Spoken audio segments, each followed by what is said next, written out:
시청자 여러분 안녕하십니까. 증권사 최초로 소비자 권리장전이라 하는 소비자 보호를 선언해서 사회적으로 큰 반영 효과가 되고 있어서 오늘은 특별하게 이것을 선도했던 미래에셋증권의 관계 대표분들을 모셨습니다. 제 바로 옆에 미래에셋증권의 투자전략부의 김희주 대표님 모셨습니다. 김 대표 안녕하십니까? 반갑습니다. 네. 옆에는 아주 직접적으로 담당하시는 걸로 알고 있는데요. 금융소비자본부의 정유인 본부장님 모셨습니다. 네, 정유인입니다. 네. 우리 김 대표님은 금융상품에 대해서 아주 전문가로 알려주셨는데요. 어떤 상품이 유망할 것인지 한 걸 좀 제가 아주 긴급으로 좀 이렇게 질문해 드리겠습니다. 저는 일단 그 TDF 상품들을 TDF, 먼저 네. 추천드리고 싶어요. 왜냐하면 네. TDF는 이제 그분의 어떤 나이 앞으로 그 퇴직까지의 남은 기간을 잘 고려해서 글로벌리 이렇게 자산이 잘 분배되어 있지 않습니까? 네, 그래서 네. 크게 신경 쓸 거 없고 네네. 리스크도 상당히 다양하게 분산되어 있으니까 그거를 베이스로 하고 혁신 성장 테마 펀드나 ETF를 한 몇 개 추천드리고 싶은데 네네. 그 중에 대표적인 게 이제 전기차 테마를 좀 말씀을 드리고 싶습니다. 네. 차가 지금 한 1억 대 정도 1년에 팔리는데 지금 사실 전기차 지금 한 500만 대 정도 그 중에 전기차거든요. 네. 근데 이게 향후 10년 내에 최소 절반 이상이 간다는 거는 거의 누구나 예상을 하고 있는 상황이기 때문에 거기서 혜택을 많이 볼 수 있을 것 같고요. 또 지금 예를 들면 메타버스 같은 경우도 네네. 메타버스에 좀 더 집중한 그런 ETF도 지금 운용사에서 준비를 하고 있는 것으로 알고 있습니다. 네. 사회적 책임과 관련돼서는 이 퇴직연금과 관련돼서 굉장히 중요한 문제가 아니겠습니까? 아무래도 또 사회적으로 이 퇴직연금에 대한 수익률이 좀 많이 안 좋다는 얘기도 좀 이슈화되고 있다 보니까 그 관련해서 좀 두 분 중에 누가 말씀하실까? 김 대표님. 예. 퇴직연금이 정말 운용하는 게 너무너무 중요합니다. 왜 네네. 그러냐면은 대부분의 이제 그 급여 생활자들의 여유 자금이라는 게 사실 퇴직연금이 다인 분들이 많거든요. 네네. 그리고 또 퇴직연금은 노후 생활을 대비할 수 있는 아주 중요한 자금이고 또 30년, 50년 이렇게 장기적으로 운용할 수 있는 자금의 성격이 있기 때문에 크게 손해를 보지 않으면서도 그렇다고 해서 너무 낮은 수익률에 머물러서도 안 되거든요. 그래서 이제 퇴직연금이 다른 상품보다도 더 중요하기도 하고 더 어렵다고 생각합니다. 그래서 퇴직연금은 노후 자금이니까 손해보면 안 된다는 생각 때문에 우리나라 투자자의 거의 90%가 1%짜리 정기예금에 가입하고 있거든요. 그럼 30년을 이거를 투자해도 1억 3,400밖에 안 됩니다. 네네. 복리하더라도. 복리로 하더라도. 예. 근데 이거를 이제 아까 TDF 같은 걸로 해서 한 7% 정도로 예를 들면 5%만 운용을 해도 이게 한 4억 5천 정도 되거든요. 그렇습니까? 네, 30년을 투자하면. 네네네. 그리고 만약에 이제 일반적인 주식의 장기 투자 수익률이 한 10% 정도라고 보고 있는데 이 10%의 수익률로 30년을 투자하면은 약 17배, 그러니까 17억 정도가 됩니다. 네. 그러니까 우리가 생각하기에는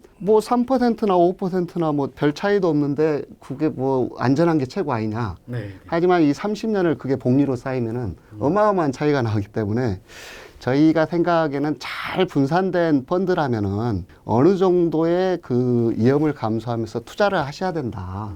그래서 이제 저는 퇴직연금에는 특히나 TDF 상품이 저는 꼭 추천드리고 싶은 상품이고 그렇게 해서 주식 비중이 높지 않고 한 40%만 하더라도 5에서 7% 나온다면은 굳이 1% 예금에 안주할 필요는 없지 않나 그런 생각이 듭니다. 소비자 권리장전이 스스로 이렇게 얘기했다는 부분에 대해서 굉장히 신선한 충격인 것 같아요. 책임을 맡고 있으신 분이 이제 정 본부장님인데요. 이번에 이렇게 선언하게 된 특별한 계기라든가 배경을 좀 말씀해 주시죠. 계기에 대해서 잠깐 좀 먼저 말씀을 드리면 아무래도 이제 최근에 저성장 그리고 또 저금리 네네. 그리고 또 이제 저출산에 의한 고령화 이런 상황들이 장시간 지속되면서 시중에서 자금들이 자본시장 특히 투자 자산 쪽으로 굉장히 많은 자금들이 지금 들어오고 있습니다. 네. 자금이 그걸 이제 우리가 흔히 머니 무빙이라고 하는 자금 이동 현상이 좀 가속화되고 있습니다. 지금 이렇게 밀려드는 자금들 그리고 투자자들이 과연 스스로의 가치 창출과 또 이제 평안한 노후를 준비할 수 있도록 제대로 운용이 되고 관리가 되고 있는지에 대한 리딩 컴퍼니로서의 어떤 막중한 책임감을 가지게 되었습니다. 자본시장에는 이제 라임이나 옵티머스 등의 기업들이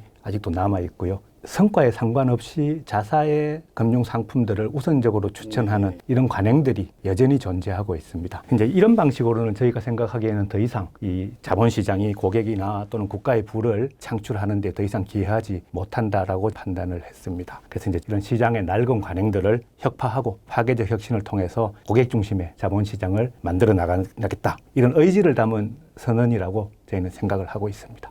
같은 동종업계의 파장이라든가 금융 소비자 입장에서 주는 그 이미지라든가 이런 또 사회에 비단 금융사뿐만 아니라 다른 쪽으로 미치는 그 파장이 크지 않습니까? 지금까지 이렇게 파장되는 그런 내용들을 좀 간단히 정리해 주시죠. 저희가 먼저 이제 실천을 이렇게 해 나가다 보면 타 증권사나 다른 운영사들도 다 이제 기존의 낡은 관행을 벗고 어쨌든 동참하게 되리라고 저희는 생각을 하고 있습니다.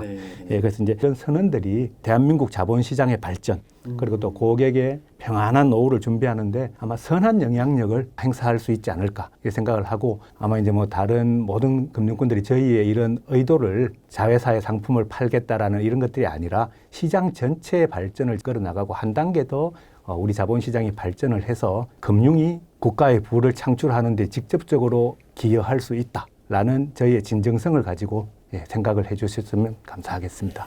이번에 그 핵심적인 상품의 분류기준이라든가 이런 게 어떻게 되는지 좀 김 대표님 말씀해 주실까요? 저희는 두 가지 측면을 봤습니다. 하나는 네네. 그래도 과거에 장기간 네. 투자 수익률이 좋았던 펀드가 앞으로도 좋을 확률이 높다.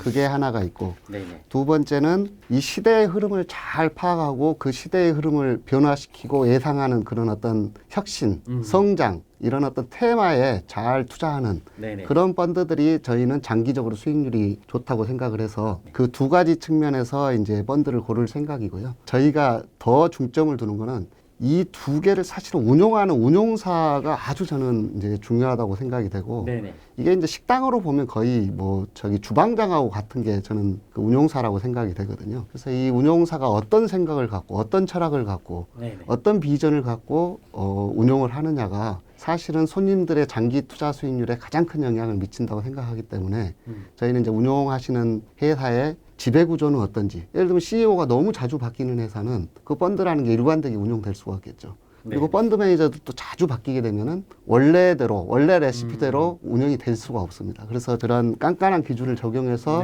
운용사를 선정하는 그런 절차를 거쳐서 펀드를 선정하려고 하고 있습니다.